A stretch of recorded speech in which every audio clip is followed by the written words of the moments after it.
พอพี่น้องเด้อมากระเบาซักเด้อมื้อนี้ตื่นแต่เช้านะมากระหมู่ผมมาพอกนี่นะผมมาพอกมานั่นเอ็กซ์ไซส์มาเวิร์กเอานะอยู่พอกนี่มากระหมู่ตื่นแต่เช้าเลยนะตอน8 โมงนะเมื่อวานก็ย่างกระหมู่กับประมาณพุ่นแหละประมาณ2 ชั่วโมงครึ่งนะทั้งเบิดกับประมาณ3 ชั่วโมงพุ่นแหละย่างกลับไปกลับมานะออกกำลังกายได้โดนลำบากออกกำลังกาย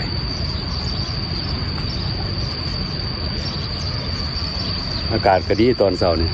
เดี๋ยวอากาศนี่ดีขนาดนะประมาณก็ได้ประมาณ60นี่แหละ60ปลาย65เลยอากาศดีเอาไว้อีกเซอร์ไซส์นะ 2-3 มื้อได้มาอีกเซอร์ไซส์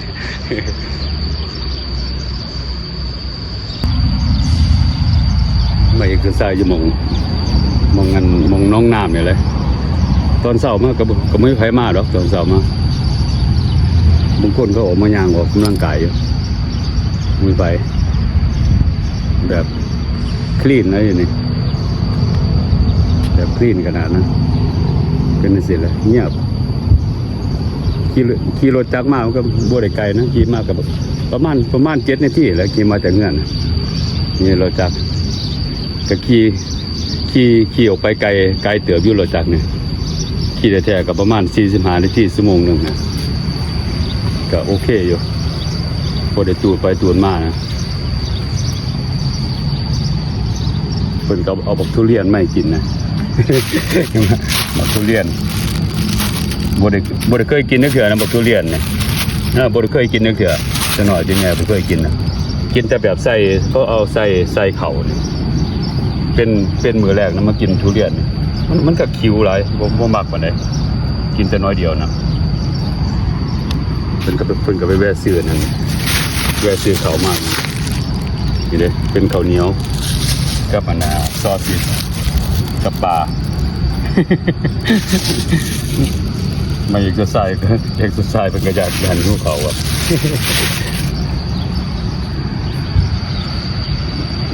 เอกจะใส่เลยเป็นคู่มือกันโอเคอยู่มีเหงื่อมีแห้งเนาะอากาศก็ดีน้ำเบียกนะนี่ได้ตัวนี้ก็เป็นรถของหมูแล้วคิดว่างามเนาะคนแปลงกระบดนั่นนี่ซื้อมากกับบ่งามมาได้หรอกคนแปลงใส่ไม้บดนะราคาก็ประมาณ400 บาทนี่แปลงเบิดก็เป็นพันหมด งามเลยรถเป็นรถยังรถฮูด้า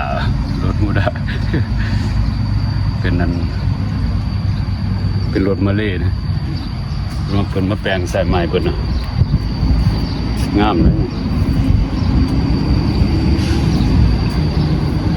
เป็นตีนไปยังใส่ไม้เพิ่นนะแปลงก็รถจักรนี่ไตเอกก็งามอยู่อันพอซักก็ขี่ไปสิแล้วบ่ปานได้ดอกแต่เป็นรถใหญ่นี่อยู่รถจักรนี่บ่ปานได้เพราะว่าขี่นั่นนะขี่เจียกับปูบ่เป็นเด้หมู่จักเปลี่ยนเด้หมู่จักเปลี่ยนเจีย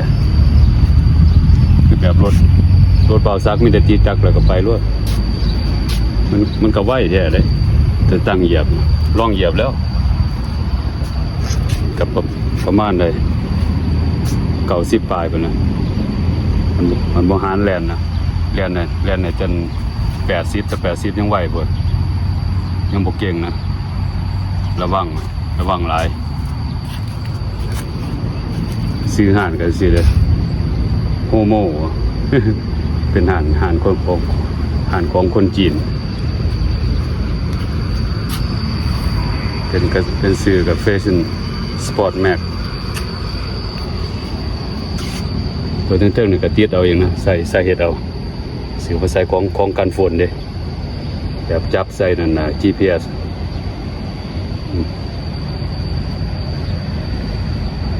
ติดจักนี่บ่หาจะใส่กระแจก็ได้ใส่นั่นนะมีแต่กดปุ่มเอากันไปรถนะคือแบบรถนั่นแหละกระแจอยู่ในมือ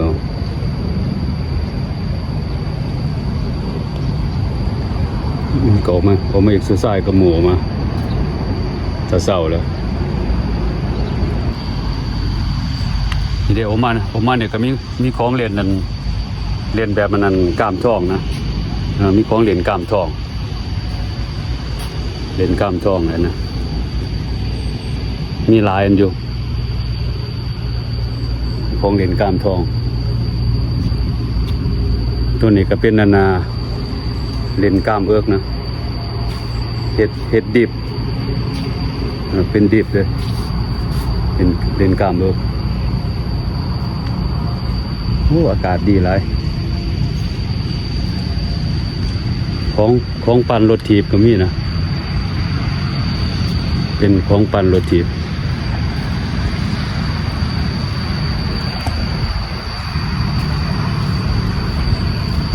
อากาศดีหลายมื้อนี้ 2-3 มื้ออากาศดีขนาดนะอากาศเย็นเพราะมันสิเข้ายามหนาวเลยเด้ตัวนี้ก็เป็นของอันนั้นของปั่นรถถีบเขามาเล่นนี่ก็บ่ได้เสียเงินหรอกเขามาเล่นนี่ถ้ามายังคือไม่ได้เสียแต่ค่าจอดรถแล้วก็แล้วนะส่วนหลายคนเอาลูกก็ยังมาย่างรอเล่นนะก็มีของเล่นเด็กน้อยนำอีกของปั่นรถถีบตัวนี้จะเป็นของยังบ่ฮู้เฮ็ดยืนเฮ็ดขาบ่เคยจังได๋บ่ฮู้เลยของอะไร จะเป็นจังได๋บ่ฮู้อีกตัวนี้ก็แบบมันแบบแลนเฮ็ดแลนขึ้นแล้วก็เหยียบแลนนะ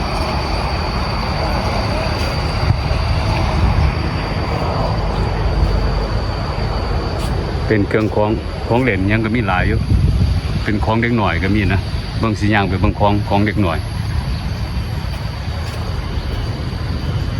เพราะว่าคู่มือตอนเช้าก็ต้องมีคนเขามานั่นนะคลีนอัพนะอยู่นี่นะแต่ละมื้อก็มีคนเขามาคลีนอัพ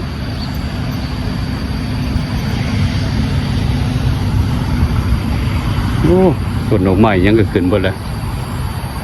เบิ่งงามนะบัดมีสีมีสันเนี่ยบัดนี้ต้นดอกไม้ยังขึ้นเบิดนะเป็นหญ้ายังนี่ขึ้นเบิดแล้วมันกลัวมันสิเข้ายามหนาวเลยเด้หนาวอยู่บางเล่าก็บ่ได้หนาวปานใดดอกเสื้อแขนสั้นก็ได้บ่ได้หนาวปานใดดอกข้างเบื้องพุ่นก็เป็นห้องน้ำมีห้องน้ำอยู่หั่นอีกมีห้องน้ำตอนนี้มันขึ้นคนเก่าเครื่องของมาขายเต็มเบิดแล้วแถวน่ะอยู่ทั้งในอยู่ทั้งนอกก็มีเบิ่งสิพาย่างไปเบิ่งอันนั้นนะของเล่นเด็กน้อยก็มีหลายอยู่มีประมาณ 3-4 หม่องบ่ล่ะเป็นของเล่นเด็กน้อย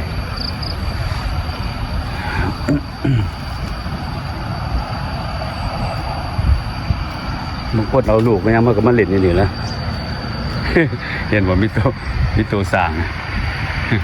มีตัวสร้างมีตัวยังก็ตัวเต่าบ่เป็นตัวไดโนเสาร์ตัวนึงมีของเล่นเล็กน้อยเอาลูกมานั่งเล่นนี่ก็ได้นะของเล็กน้อยมันก็เต้นนะบ่ได้เสียเงินดอกเขามาเล่นนี่ เก็บเป็นตาหักเลยตัวเป็นตัวยังตัวหมาก็คือตัวไดโนเสาร์ตัวไรโนเป็นยังสิเลยของเล่นเล็กน้อยก็มีหลายอยู่มีประมาณ4-5 หม่องพุ่นเลยเบื้องพุ่นก็มีคือกันตัวนึงเป็นของอันนั้นก็เอิ้นสวิงนะมีจังซี่ล่ะขี้เหงื่อเดี๋ยวนี้ยังมีอยู่ยังบ่มีคนมาเก็บเลยกลัวตอนมันยังเสาอยู่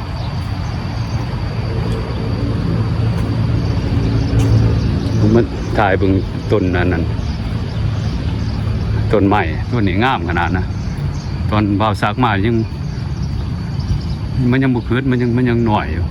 แบบต้นน้อยหลายพุ่นน่ะโอ้งามเลยนี่จะเป็นต้นยังก็แบบงามเนาะ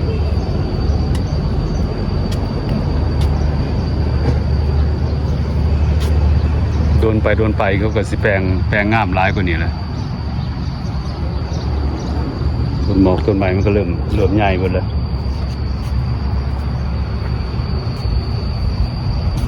ตอนเช้าน้ำผู้สูงมีคนมารอบมีประมาณ5-6-7 คนนี่แหละเขามาเล่นเขามานั่นเอ็กซ์ไซส์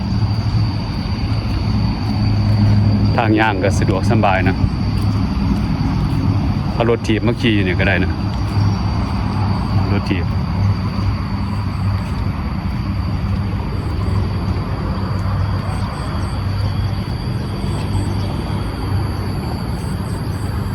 งามเลยพอต้นใหม่มันก็เริ่มใหญ่ไปเลยเด้มีสีมีสันเนี่ยเด้ตอนมากเขายังสร้างเด้เขาก็ปลูกเด้มีแต่ต้นน้อยๆต้นนี้ก็คือต้นบักคล้ายๆต้นบักตาลเนี่ยแหละแต่บอมเนี่ยนะมีต้นบักตาลมีต้นบักตาลมีต้นอันนั้นนะต้นดอกจำปาต้นบักม่วง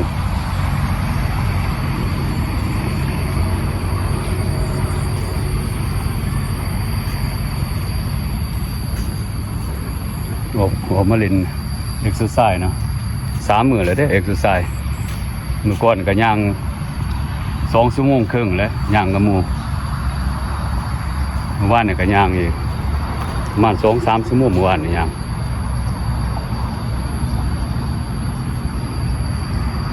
รถก็มาจอดข้างในเลยรถกับอยู่ทางหลังก็มีห้องน้ำอยู่ตัวนี้ก็เป็นห้องน้ำมาใส่ห้องน้ำก็ได้นี่ออกไปทางนอกก็เป็นนั่นนะเป็นตลาดเบิดแถวนี่แม่นเบิดแม่นตลาดเบิดแถวน่ะลงไปจนจำพุ่นน่ะตลาดนั่นน่ะบ้านดมบ่ค่ายเด้โอ้ตัวนั้นก็แม่นตลาดใหญ่อีกเข้าไปหาเห็นบ่ออกไปทางซื่อน่ะเป็นตลาดใหญ่นะเป็นแบบฟรีมาร์เก็ตนะบ่ซักไปแล้วไป2 เทื่อแล้วเป็นฟรีมาร์เก็ตเนี่ยเขาขายเบิดนะเรื่องของเป็นผักเป็นสินเป็นอะไรมีเบิดเต็มเบิดนะนี่แล้วเบาซักก็ได้ออกมาเลยเขาก็เล่นนานาเอ็กซ์ไซส์แล้วนะก็สขี่รถมือหันเนี่ยเดี๋ยวนี้ก็ประมาณ9 โมงนี่แหละมาเล่น1 ชั่วโมงนึงนะตัวนี้ก็เป็นทั้งหนานะบ่แม่นทั้งแบบทั้งข้างเนาะเบื้องข้างมันเป็นทั้งหนาต่อไปเบื้องเป็นทั้งหนาตัวนี้ก็เป็นทั้งข้างก็เป็นในแถวนี่แหละทางลมมาค่ายจะเป็นในสิออกมาทางหนาก็เป็นป่าเป็นอย่างนี้แหละเป็นป่าเบิดแถวนี่ลมมาค่ายเลยคือเป็นตอนยังมาขึ้นกับแถวนี่แม่นนั้นเข้ารถมาจอดเสียตรงนี้เสียค่าจอดรถเป็นของกินของยังก็เต็มมาละแถวนี่แม่นเบิดนะเขาเครื่องของมาขายเบิดนะมองแถวนั้นก็แม่นมองจอดรถเบิดนะ